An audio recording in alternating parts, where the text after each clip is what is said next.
Start it up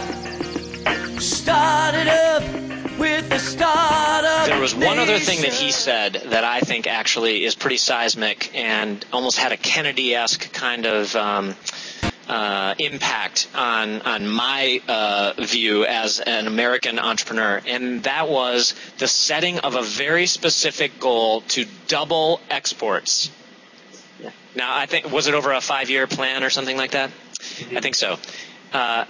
When I hear that, and having just returned from London with a whole group of 747 full of bright-eyed American business owners who, in this relationship we have with British Airways at Startup Nation, have been given an opportunity to fly all over the world to expand their business opportunities, I got to tell you something. I think there is such a huge growth opportunity for American businesses overseas. We are so insular and I don't know what you call that, provincial in the way we think about business. But if you're in London, most of their business, it seems like, is going elsewhere. 1 to 2% of small businesses in this country are thinking in terms of export. 1 to 2%. It's a huge, huge opportunity if we can figure out the right way to efficiently expand our business opportunities overseas. So my view on the news, the address being the news, and this mandate to go out and create export is, I think that is a huge opportunity for us to go after. Comments? Rebecca. Sorry, Rebecca.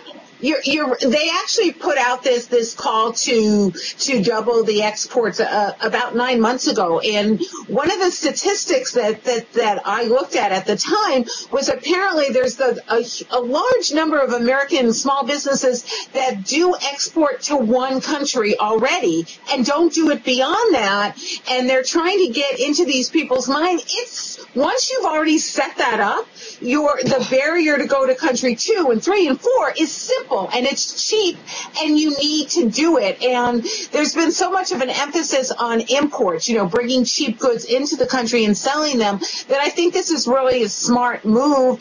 And some research that I did, I think back in May, also said there was a big demand in Europe for made in America goods. So it's just a no-brainer that if people have something, they should start selling it overseas. Mm-hmm. Yeah, I think that's true, but we also have an uphill battle on that. We've got, the combination of cost of labor in this country versus, countries in the East, and, which is going to make goods and services more pricey versus kind of an analog of what somebody can do in, say, India.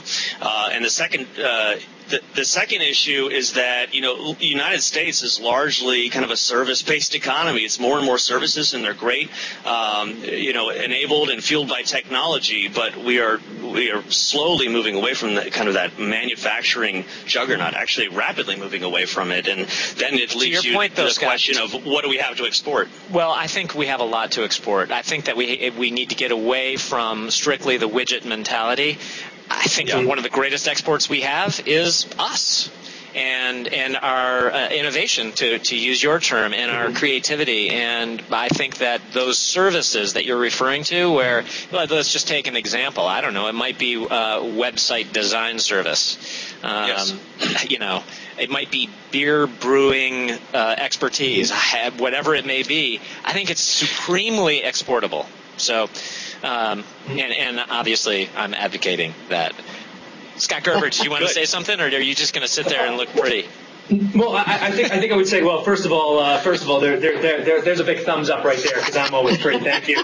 But no, I would say just two things. One, the government has to get out of its own way in order to really make this happen. I mean, you still have issues with trade tariffs, overtaxation of businesses. There's still so many different regulations that need to be worked out before these sorts of things can be done on a broad scale. Additionally, I would just simply say that when we're thinking about products we export, clearly look at the Hollywood industry. We clearly have products in this country that can have that sort of mass appeal internationally that can create billion-dollar-plus businesses. But again, I would simply say we need to create more strategic ways to go to market and less government regulation in order for it to actually happen. Okay, excellent.